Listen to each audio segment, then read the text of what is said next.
¿cuántos raptos hay? Están incluidos los pasados y los futuros.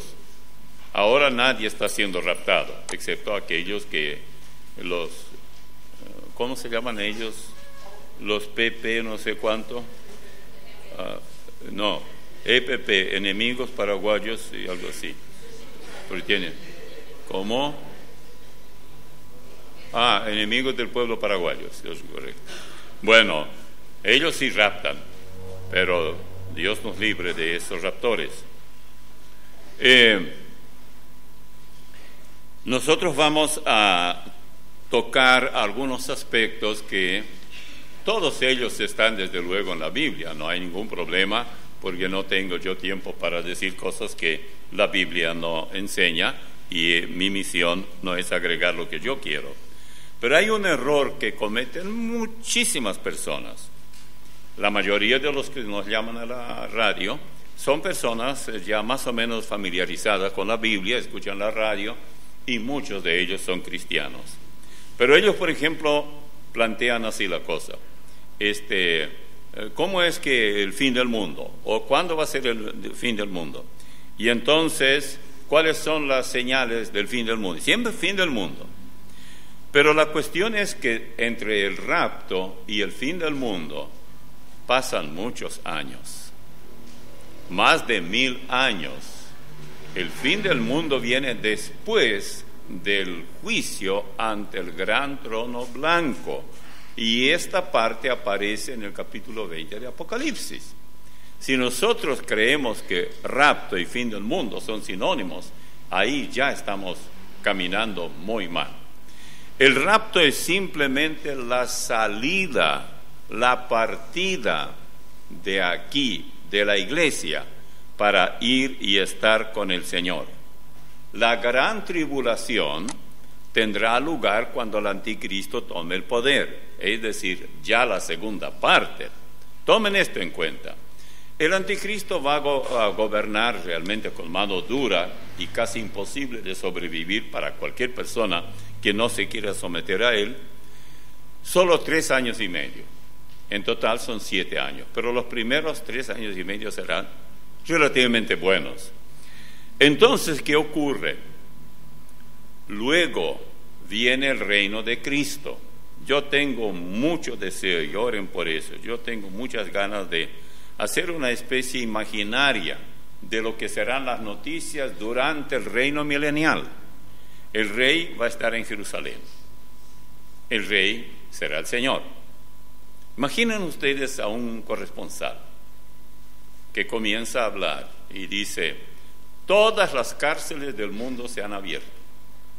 Pero todo eso tiene que ser probado bíblicamente, es lo que yo estoy queriendo ir por ese camino, porque son cosas que se puede probar. Porque cuando habla de Satanás, habla que nunca abrió la cárcel a los presos. ¿Y a qué se deben los presos? ¿Quién los amamantó? ¿Quién los preparó? ¿De dónde vienen ellos? De la familia del diablo.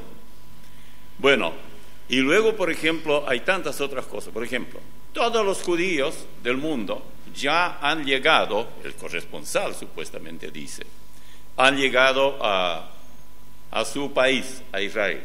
Otra cosa, yo debo ubicar muy bien cuál es el territorio que Dios realmente dio a los israelitas. Ellos ocupan una pequeña porción de lo que les corresponde. Bueno, el corresponsal va a decir, de tal a tal punto, ellos ya están gobernando, y cosas por el estilo. Bueno, hay mucho que decir. La iglesia, ¿dónde estará? ¿Dónde estará la ciudad, la Nueva Jerusalén? O sea, porque cuando hablamos de la Nueva Jerusalén, no estamos hablando de la Jerusalén donde Él estará sentado. Estamos hablando de la Jerusalén que estará suspendida en el espacio. También esto hay que probar bíblicamente. De esto hemos hablado bastante aquí. Ahora, la característica central del cristianismo es la resurrección personal de Jesús. Por eso, 2 grupos estarán con Él, unos resucitados y transformados, y otros, revestidos del nuevo cuerpo, y otros transformados solamente y participarán en el rapto. En el rapto sucederán esas dos cosas. Todo esto es muy, muy claro. Por ejemplo, en el libro, en la epístola de Tito 2:13, Pablo se refiere a esto y dice: la esperanza bienaventurada y la manifestación gloriosa de nuestro gran Dios y Salvador Jesucristo. ¿Qué nos dicen estas palabras? Bueno, que nosotros tenemos una esperanza bienaventurada. Eso nos hace ver que no vamos a tener que sufrir los horrores de la gran tribulación. Esa no es ninguna esperanza bienaventurada, que es lo mismo que decir una esperanza dichosa. No, no es ninguna dicha. Si usted lee acerca de lo que será durante el tiempo que la Biblia llama el día de la ira de Jehová, Sofonías 1:18, la segunda parte, día de la ira de Jehová, cuando Él derrame su ira sobre todo el planeta. Y fíjense ustedes si no se está viendo ya los alrededores de la ira de Dios. Apenas más o menos se estaba ayudando aquí en Paraguay. Estamos hablando de nuestra zona, no vamos a otros lugares, que es peor todavía. Allá en el Chaco, donde había inundación, cosa que rara, decían que no recuerdan jamás tanta lluvia. Apareció otro igual o peor en Brasil.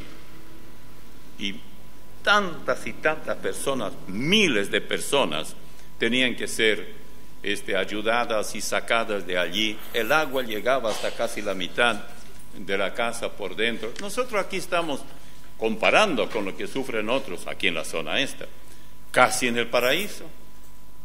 ¿No? Por razón que un político decía que, ¿cómo es que decía?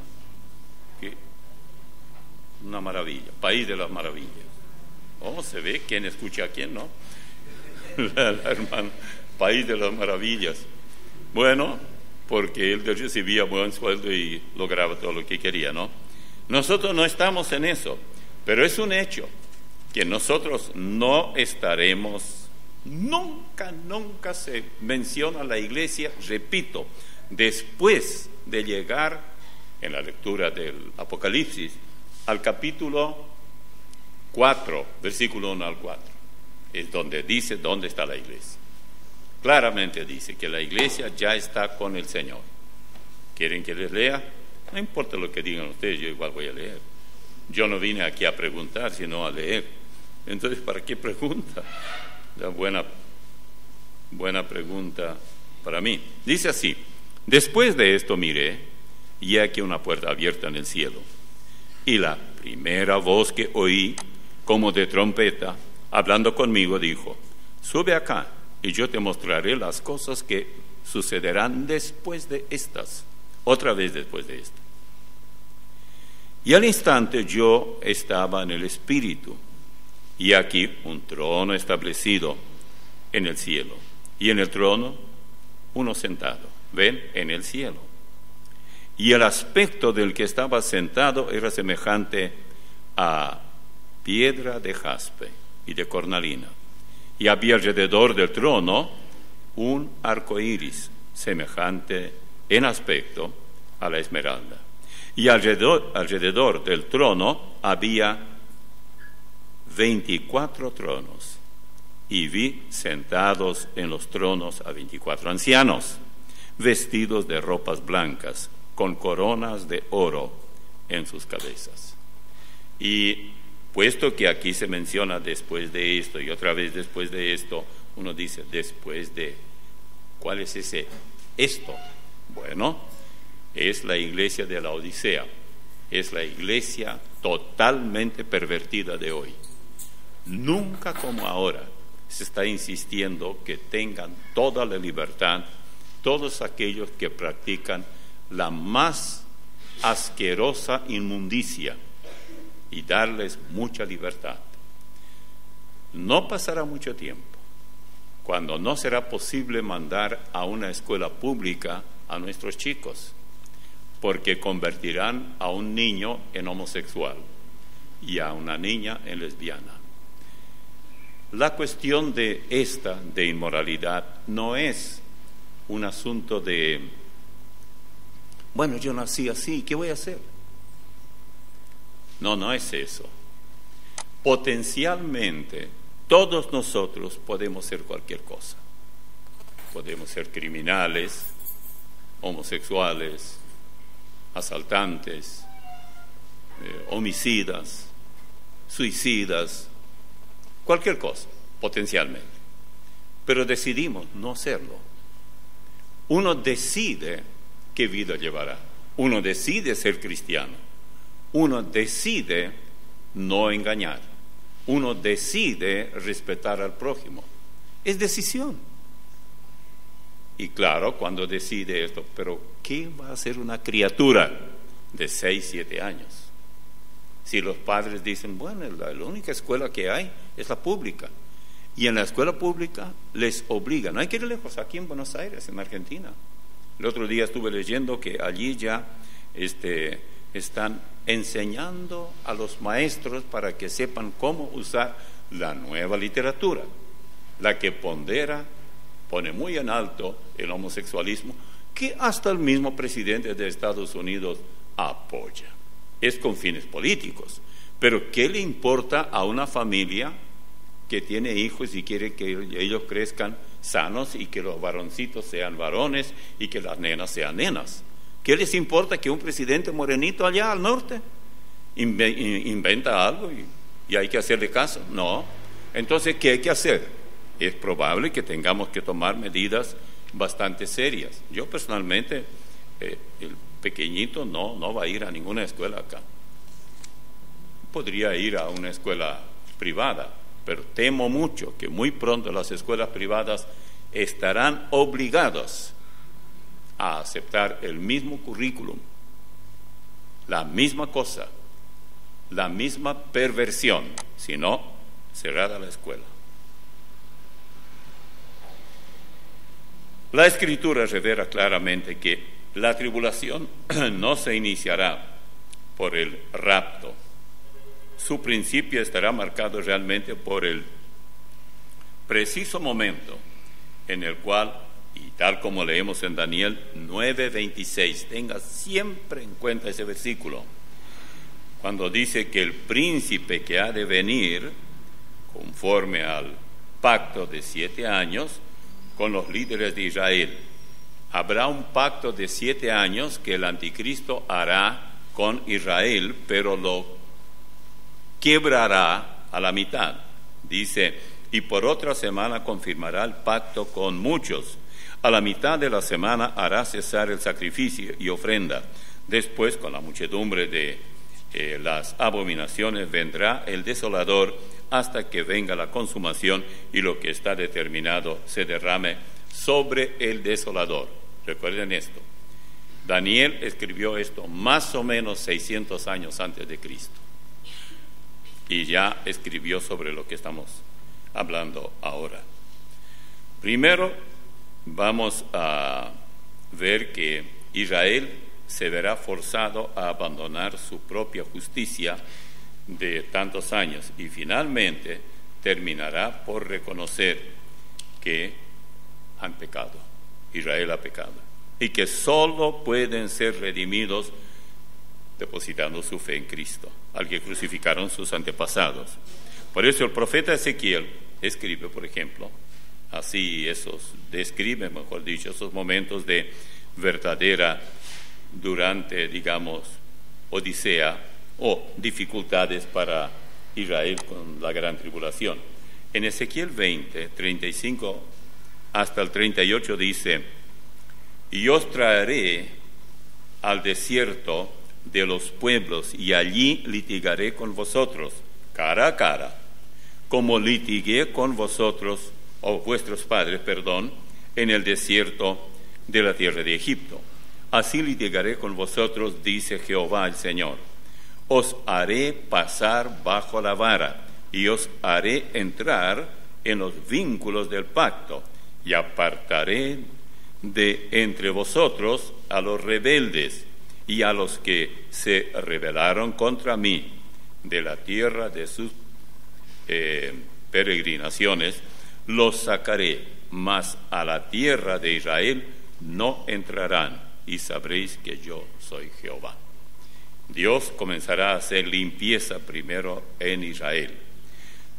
Pues aparecen los 144,000 israelitas sellados entre las 12 tribus que llevarán un verdadero despertar, no solo en Israel, muy probablemente en todo el mundo. Porque no nos ha puesto Dios para ira a nosotros, los cristianos, la Iglesia de Cristo. No nos ha puesto Dios para ira. Lindas palabras, ¿verdad? ¿Y qué? Sino para alcanzar salvación por medio de nuestro Señor Jesucristo. 1 Tesalonicenses 5:9. Nosotros ya somos salvos. ¿Por qué dice alcanzar salvación?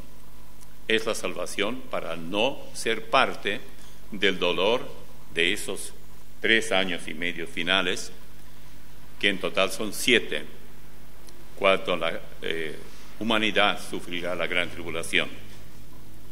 Y en Apocalipsis 3:10 dice: por cuanto has guardado la palabra de mi paciencia, yo también te guardaré de la hora de la prueba que ha de venir sobre el mundo entero, para probar a los que moran sobre la tierra. La iglesia, los cristianos que guardan, y hoy hay muy pocos, Él los guardará. ¿Qué pasará con aquellos? Porque los cristianos se dividen. Dejemos todas las sectas a un lado. Incluso el catolicismo romano nada tiene que ver, ni nunca tuvo que ver con el cristianismo. Dejemos a un lado, pero pensemos en los que algún día leyeron la Biblia, estuvieron en iglesias bíblicas, incluso algunos eran pastores y ahora han retrocedido y dicen que estuvieron equivocados y que por lo tanto ellos ya no creen como creían antes. ¿No será que ellos serán también parte de aquellos que tendrán que sufrir todos esos horrores porque en realidad nunca conocieron al Señor? Dice el apóstol Juan allá en su epístola: salieron de nosotros porque no eran de nosotros. Si fueran de nosotros no habrían salido, pero salieron. Pero esos nosotros incluye la iglesia verdadera de Cristo. ¿Y quiénes son los que salen de allí? Aquellos que nunca eran de Cristo. Vamos al primer rapto. Recién comenzamos con el primero. Es el Enoc. Si usted mira en su Biblia y anota el nombre Enoc, en 4 de Génesis, versículos 25 y 26 dice: y conoció de nuevo Adán a su mujer, la cual dio a luz un hijo, y llamó su nombre Set, porque Dios, dijo ella, me ha sustituido otro hijo en lugar de Abel, a quien mató Caín. Y a Set también le nació un hijo, y llamó su nombre Enos. Entonces los hombres comenzaron a invocar el nombre de Jehová. Esto está en Génesis 4, 25 y 26. Pero sigamos leyendo un poco más. En Génesis 5, 18 al 24 dice: vivió Jared 162 años y engendró a Enoc. Y vivió Jared después que engendró a Enoc 800 años y engendró hijos e hijas. Y fueron todos los días de Jared 962 años y murió. Vivió Enoc 65 años y engendró a Matusalén. Y caminó Enoc con Dios después que engendró a Matusalén 300 años y engendró hijos e hijas. Y fueron todos los días de Enoc 365 años. Y caminó pues Enoc con Dios y desapareció, porque le llevó Dios. Fíjense ustedes que ya en el capítulo 5 de Génesis, Dios anticipó un día cuando vendrá el rapto. Aquí es uno solo, Pero fíjense bien la palabra que usa Moisés que escribe esto. Desapareció Enoc. ¿Qué ocurrirá en el rapto? Desaparecerá la iglesia. Desaparecerán todos los redimidos, todos los salvos. No habrá uno solo. Hay tanta maldad que incluso la maldad de los ángeles pervertidos ha llegado a ser parte de la tierra, y Dios tuvo que acabar incluso con la generación de aquellos días mediante el diluvio. Por ejemplo, Judas, que es un libro muy cortito, versículo 6, no hay capítulos, nada, hay solo un capítulo. Y a los ángeles que no guardaron su dignidad, sino que abandonaron su propia morada, los ha guardado bajo oscuridad en prisiones eternas para el juicio del gran día. ¿Cuál es ese juicio del gran día? Bueno, habrá juicio en toda la tierra, y todo aquello que Dios desaprueba tendrá que pasar por ese juicio de Dios. Y sigo leyendo ahora en 2 Pedro 2, 4 y 5. ¿Cómo? Saltando de aquí para allá, no hay ningún problema. Fíjense si no hay armonía aquí. Porque si Dios no perdonó a los ángeles que pecaron, sino que arrojándolos al infierno, los entregó a prisiones de oscuridad para ser reservado al juicio, y si no perdonó al mundo antiguo, sino que guardó a Noé, pregonero de justicia, con otras 7 personas, trayendo el diluvio sobre el mundo de los impíos. 2 Pedro 2, 4 y 5. Una y otra vez la Biblia habla de lo mismo, la perversión del hombre que merece su total destrucción, excepto la iglesia, aquellos que pertenecen a él. Bien, en Judas 14 y 15, siempre son solamente versículos, de estos también profetizó Enoc, séptimo desde Adán, diciendo: He aquí vino el Señor con sus santas decenas de millares para hacer juicio contra todos y dejar convictos a todos los impíos de todas sus obras impías que han hecho impíamente, y de todas las cosas duras que los pecadores impíos han hablado contra él. La maldad que hoy vivimos, la inmoralidad, la perversión en todo el mundo, ya se vivió en los días de Enoc.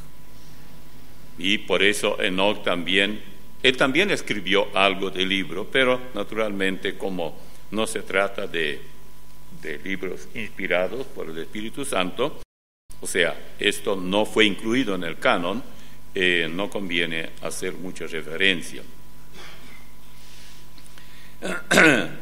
Fíjense ustedes, un autor dice: escribiendo hace 5.300 años, Enoc miró hacia el día del juicio de Dios, tal como hacemos nosotros.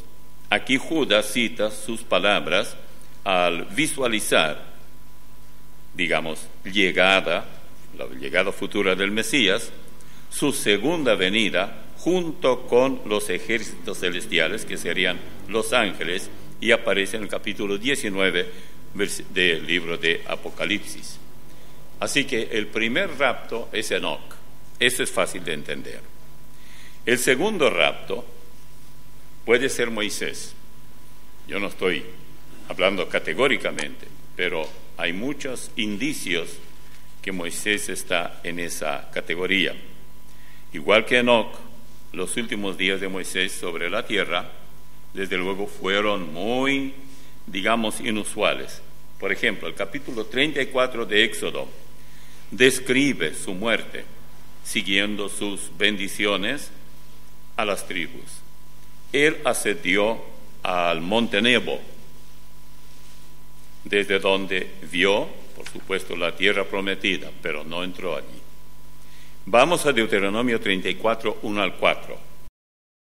Subió Moisés de los campos de Moab al monte Nebo, a la cumbre del Pisga, que está enfrente de Jericó.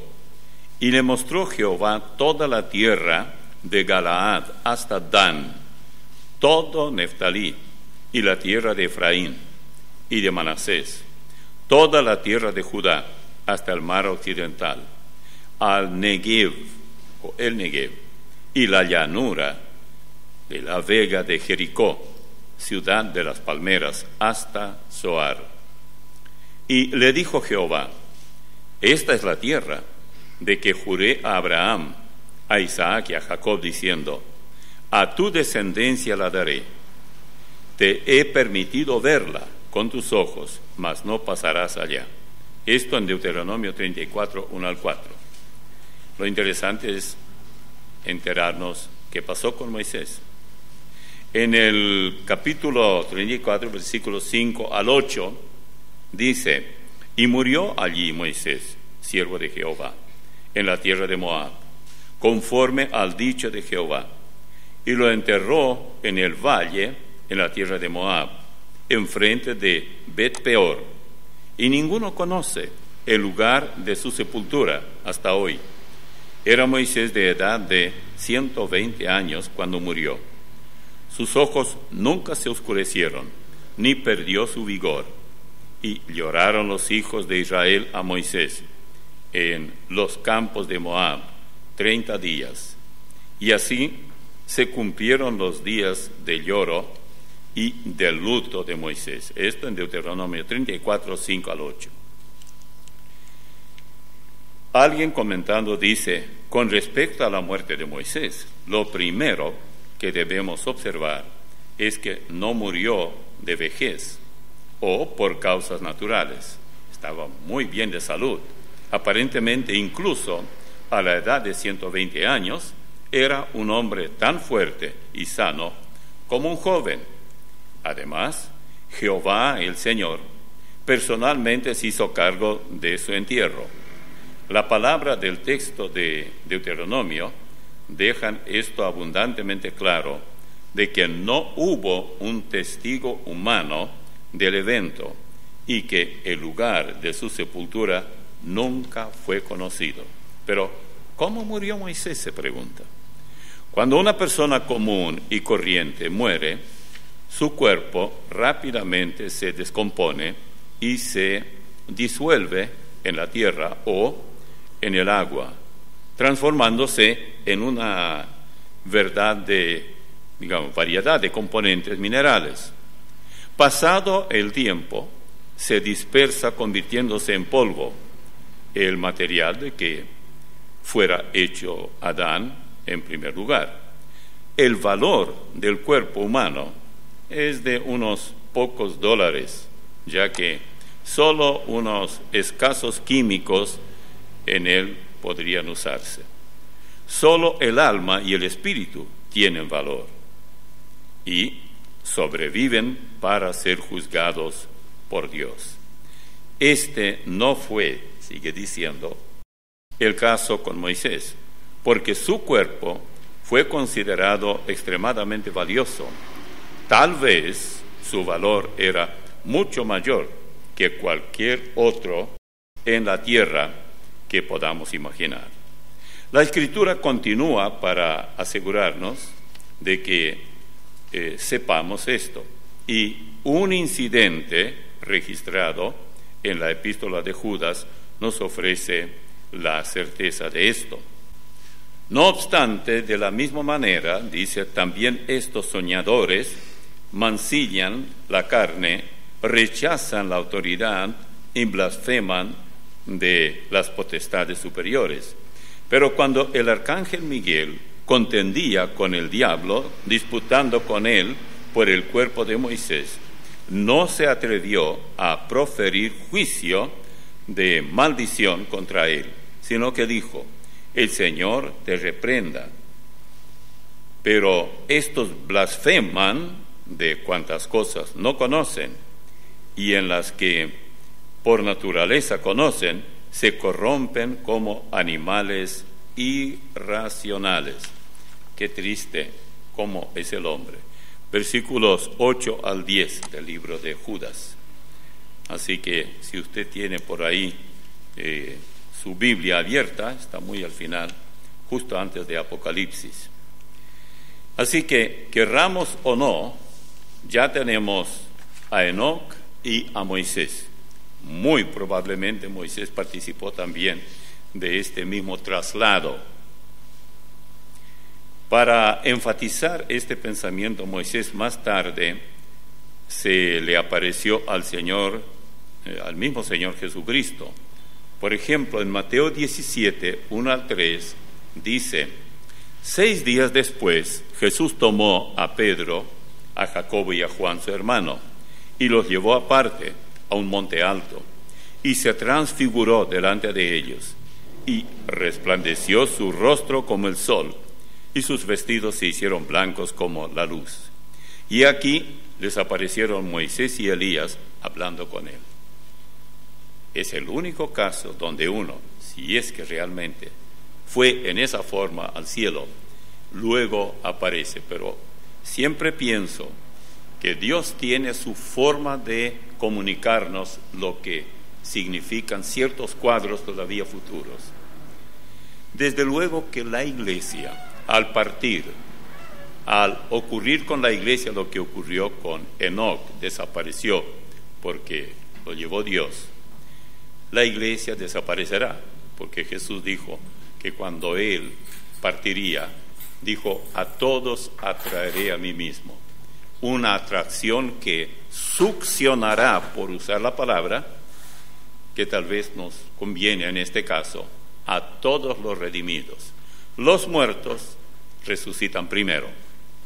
Tanto 1 Corintios 15, 51 y 52, como también 1 Tesalonicenses 4, 16 y 17, dicen lo mismo. Agregan algunos y se complementa algo, pero es la misma cosa.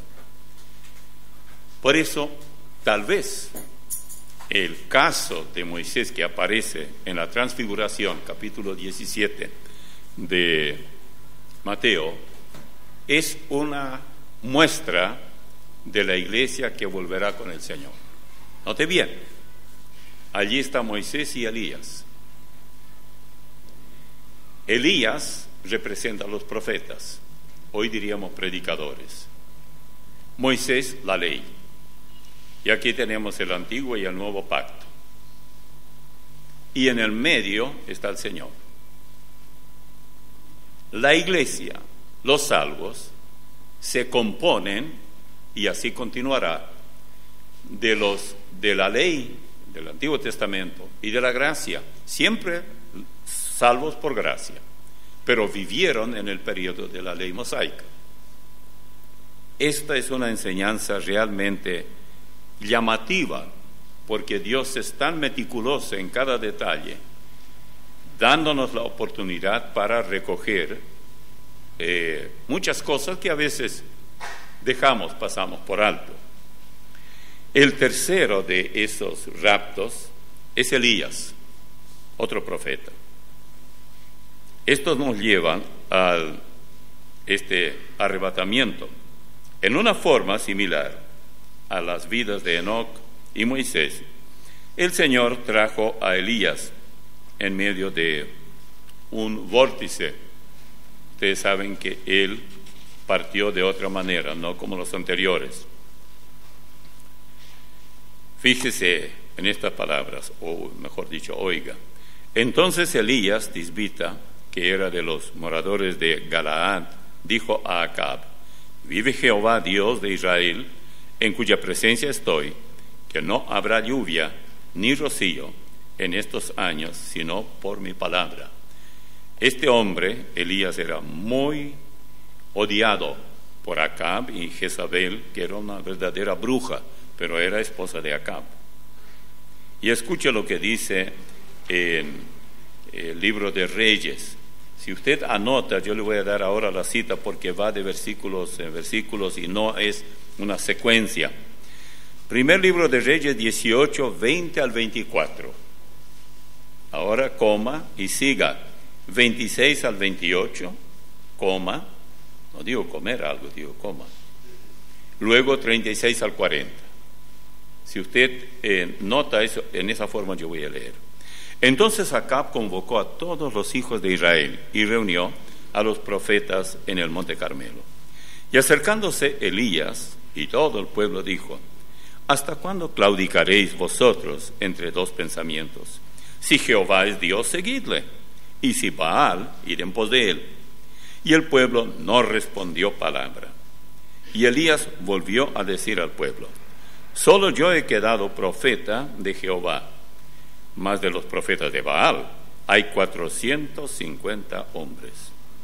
Dénsenos pues 2 bueyes, y escojan ellos uno, y córtenlo en pedazos, y pónganlo sobre leña, pero no pongan fuego debajo, y yo prepararé el otro buey, y lo pondré sobre la leña, y ningún fuego pondré debajo. Invocad luego vosotros el nombre de vuestros dioses, y yo invocaré el nombre de Jehová. Y el Dios que respondiere por medio del fuego, ese sea Dios. Y todo el pueblo respondió diciendo: bien dicho. Y ellos tomaron el buey que les fue dado y lo prepararon e invocaron el nombre de Baal desde la mañana hasta el mediodía, diciendo: Baal, respóndenos. Pero no había voz ni quien respondiera o respondiese. Entre tanto ellos andaban saltando cerca del altar que habían hecho. Y aconteció al mediodía que Elías se burlaba de ellos diciendo: gritad en alta voz, porque Dios es. Quizá está meditando, o tiene algún trabajo, o va de camino, tal vez duerme, y hay que despertarle. Y ellos clamaban a grandes voces, y se sajaban con cuchillos y con lancetas, conforme a su costumbre, hasta chorrear la sangre sobre ellos. Cuando llegó la hora de ofrecerse el holocausto, se acercó el profeta Elías y dijo: Jehová, Dios de Abraham, de Isaac y de Israel, sea hoy manifiesto que tú eres Dios en Israel, y que yo soy tu siervo, y que por mandato tuyo he hecho todas estas cosas. Respóndeme, Jehová, respóndeme, para que conozca este pueblo que tú, Jehová, eres el Dios, y que tú vuelves a ti el corazón de ellos.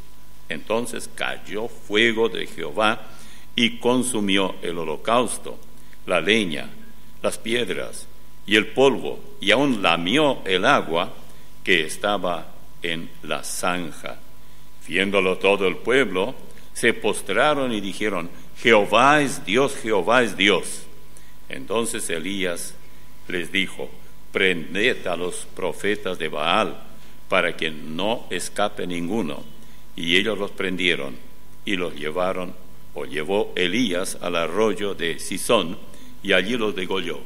Qué lindo fin para los idólatras.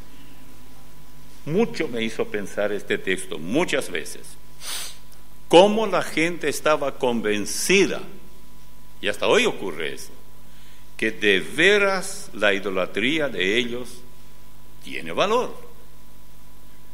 Y uno diría, cuando Elías dijo: bueno, vamos a hacer una cosa, ustedes llevan el mejor animal, leyendo todo el pasaje, todo esto aparece, buey o para sacrificar, escojan primero y hagan ustedes el sacrificio, colóquenlo, y luego, para no hacer truco, el fuego debía descender del cielo y quemar.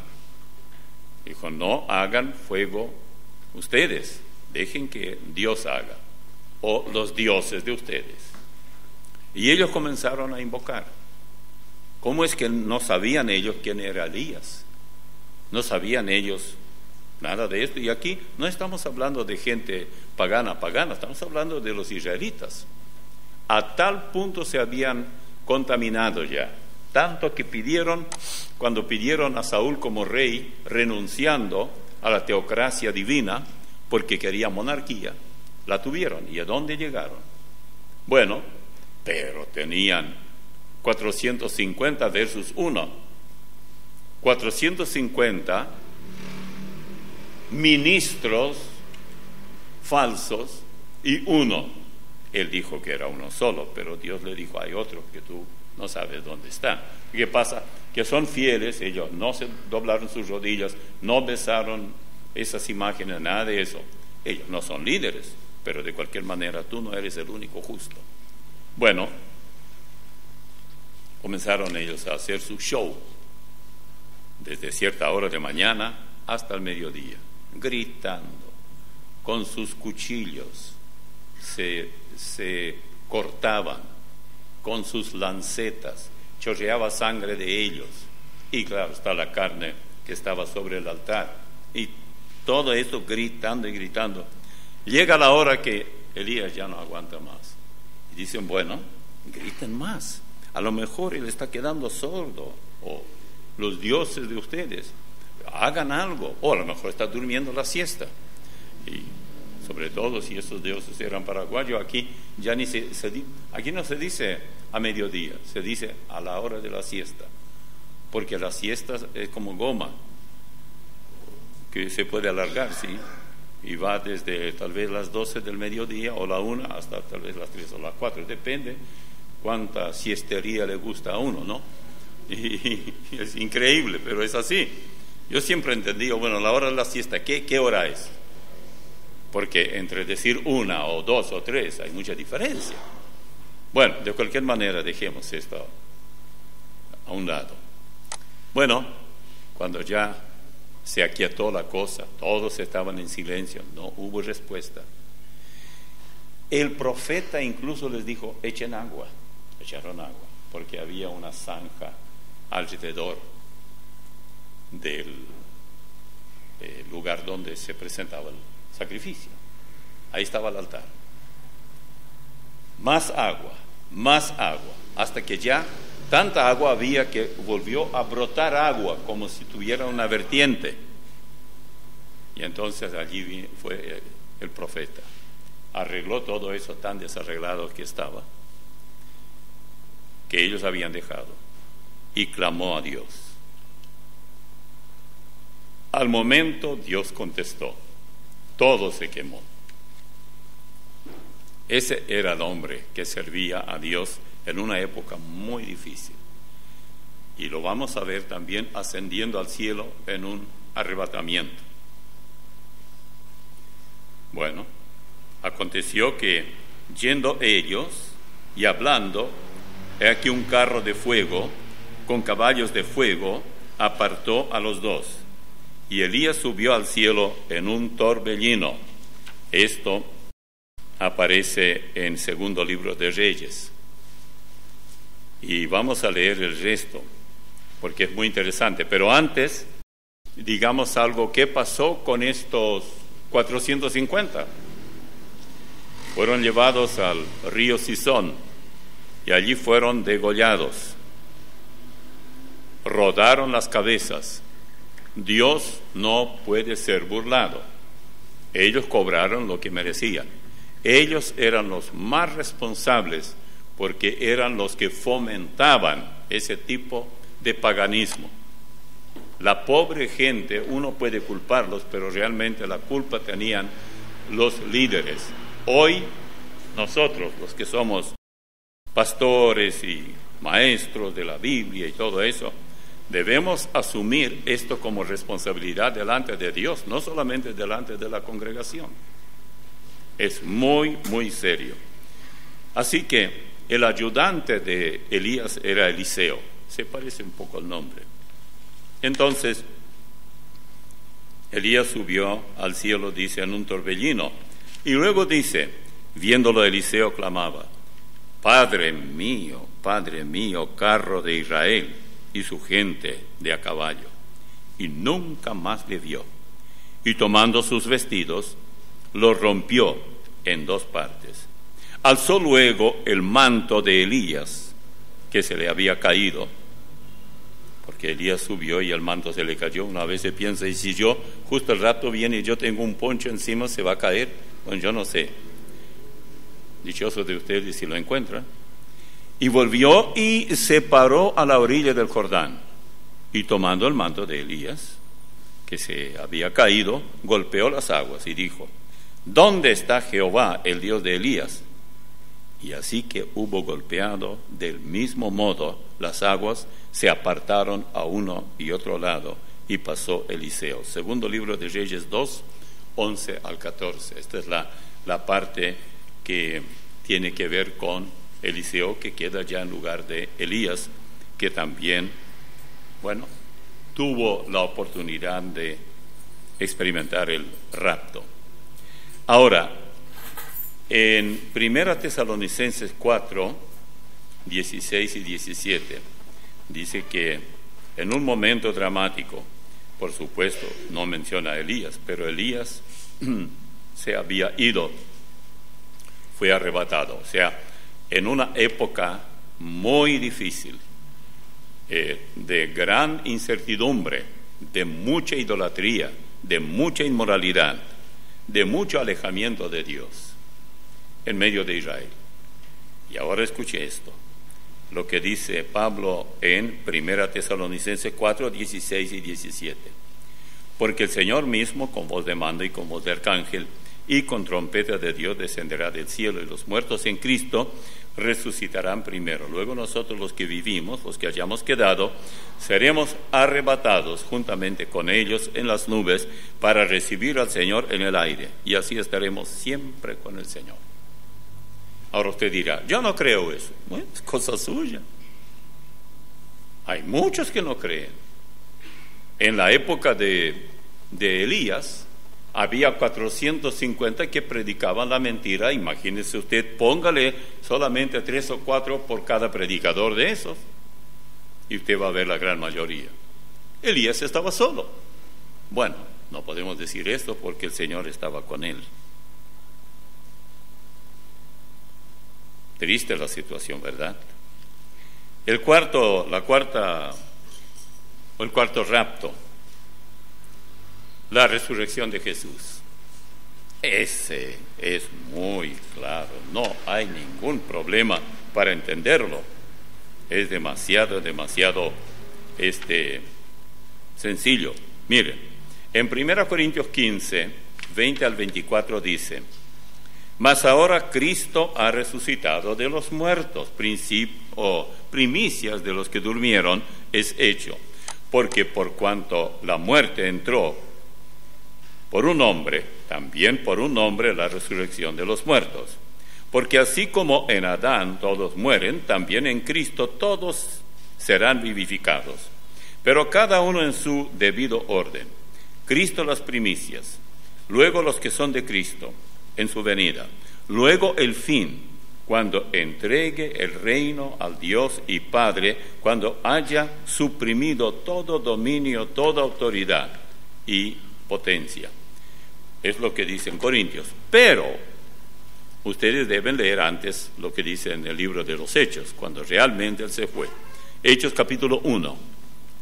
Para aquellos que son lectores de la Biblia, conocen bastante de la Biblia, es fácil entender esto. Entonces se pregunta: ¿por qué usted no leyó primero el de los Hechos? No tiene importancia. Dice en el capítulo 1, entre los versículos 5 y 6, en mi Biblia hay un subtítulo que dice la ascensión, de Cristo, por supuesto, porque aquí solamente dice la ascensión. Pero voy a leer desde el versículo 6. Entonces los que se habían reunido le preguntaron diciendo: Señor, ¿restaurarás el reino a Israel en este tiempo? Y les dijo: no os toca a vosotros saber los tiempos o las sazones que el Padre puso en su sola potestad, pero recibiréis poder cuando haya venido sobre vosotros el Espíritu Santo, y me seréis testigos en Jerusalén, en toda Judea, en Samaria y hasta lo último de la tierra. Y habiendo dicho estas cosas, viéndolo ellos, fue alzado y le recibió una nube que le ocultó de sus ojos. Este rapto era visto. ¿Cuántos lo vieron? Vamos a ver.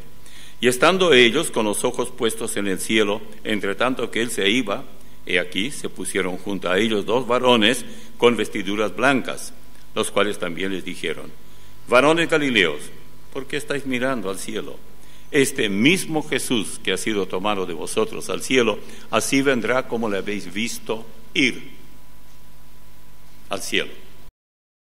Él vendrá. ¿Para qué vendrá? Para llevarnos consigo. Y cuando ustedes siguen leyendo, ya ven a estas personas, que eran 120 en total, orando para que el Espíritu Santo descienda, porque quedaron huérfanos por muy poco tiempo. En el versículo 14 dice: todos estos perseveraban unánimes en oración y ruego con las mujeres y con María, la madre de Jesús, y con sus hermanos. Tan impactante fue la partida del Señor y también, por supuesto, la muerte, que los hermanos de Jesús, hijos de María, Jacobo, José, Simón y Judas, ya están orando. ¿Será esto también cuando la iglesia parta? Yo creo que sí.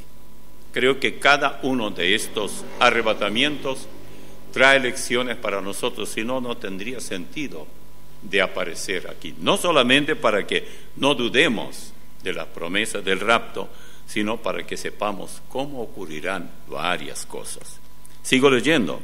En aquellos días, versículo 15, Pedro se levantó en medio de los hermanos, y los reunidos eran como 120 en número. 120. Ellos habían visto la partida del Señor hasta que se les desapareció de la vista. Y entonces aparecen unos mensajeros celestiales y le dicen: ¿qué están mirando ustedes? Sabía que miraban a Jesús. El mismo Jesús que desapareció de la vista, así a la vista vendrá. Bendito sea todo esto, porque realmente es maravilloso. Como el cuarto de los 7 raptos, el Señor Jesucristo cumplió con otro tipo, ¿verdad? Él se encuentra en medio, o en el medio diríamos, se eleva como la lámpara de los candelabros hacia el cielo. Es único el caso de él. Así es exactamente como Juan lo retrata allá en el libro de Apocalipsis, cuando dice: y en medio de los 7 candeleros, a uno semejante al Hijo del Hombre, vestido de una ropa que llegaba hasta los pies, y ceñido por el pecho con un cinto de oro. El quinto arrebatamiento o rapto son los santos del Antiguo Testamento. Vamos a leer en el Evangelio de Mateo, capítulo 27, versículos 51 al 53. Escuchen esto. Y aquí el velo del templo se rasgó en 2, de arriba a abajo, y la tierra tembló, y las rocas se partieron, y se abrieron los sepulcros, y muchos cuerpos de santos que habían dormido, que ya habían muerto, se levantaron, y saliendo de los sepulcros, después de la resurrección de él, vinieron a la santa ciudad, que es Jerusalén, y aparecieron a muchos. Esta breve mención de santos del Antiguo Testamento trae a la mente el concepto judío de lo que se llama, incluso en Lucas 16, el seno de Abraham, en donde los judíos, esperaban la llegada y la obra consumada del Mesías. Ellos, por supuesto, cometieron un error al no aceptar a su propio Mesías, pero todo se cumplió. Por ejemplo, en Lucas 16, que yo acabo de decirle, versículos 22 y 23 dice: aconteció que murió el mendigo y fue llevado por los ángeles al seno de Abraham. Esto es lo que ocurre exactamente, o ocurría con los del Antiguo Testamento, los santos. Y Murió también el rico y fue sepultado, y en el Hades alzó sus ojos, estando en tormentos, y vio de lejos a Abraham y a Lázaro en su seno. Notemos un detalle muy interesante. Nada tienen que ver los no salvos con el rapto. No participarán. Así les guste o no esta declaración, pero es lo que la Biblia dice. Y uno puede leer más. Cada uno de nosotros a cada uno fue dada la gracia conforme a la medida del don de Cristo. Todos estamos al alcance de la salvación, porque no se salvan todos. Por lo cual dice, subiendo a lo alto, llevó cautiva la cautividad y dio dones a los hombres. ¿Y eso de que subió? ¿Qué es sino que también había descendido primero a las partes más bajas de la tierra? El que descendió es el mismo que también subió por encima de todos los cielos para llenarlo todo. Dice en Efesios 4, 7 al 10. Habla del rapto de nuestro Señor Jesucristo. Y esta afirmación está confirmada también en Colosenses, donde Pablo, usando un lenguaje ligeramente diferente, nos dice que Jesús guió a estos fieles al cielo en un, diríamos hoy, desfile triunfal. Por ejemplo, en Colosenses 2, 14 y 15 dice, anulando el acta de los decretos que había en contra nosotros, que nos era contraria, quitándola de en medio y clavándola en la cruz, y despojando a los principados y a los potestades, los exhibió públicamente triunfando sobre ellos en la cruz. El mayor triunfo fue realmente la partida a la vista de esos 120, cuando él pudo decir, por todos los pecados de todos los pecadores, yo he muerto. Y allí estaba el documento donde indicaba que nuestros pecados han sido perdonados. Cuánto daño nos hacemos nosotros y cuánto denigramos, subestimamos, devaluamos el sacrificio que Él hizo por nosotros. Cuando comenzamos, que si este pecado o aquel pecado. No estoy hablando ahora que somos pecadores, claro que somos. ¿Quién dice que no? Solamente un tonto. Somos pecadores, pero perdonados, pero siempre pecadores. Nunca alcanzaremos la medida que quisiéramos. Siempre queremos ser mejores.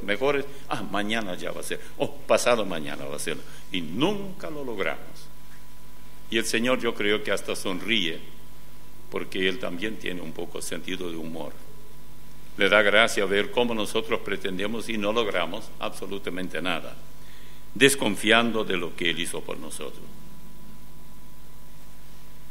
Anulando el acta de los decretos que había contra nosotros, que nos era contraria, quitándola de en medio y clavándola en la cruz, y despojando a los principados y a las potestades, los exhibió públicamente, triunfando sobre ellos en la cruz.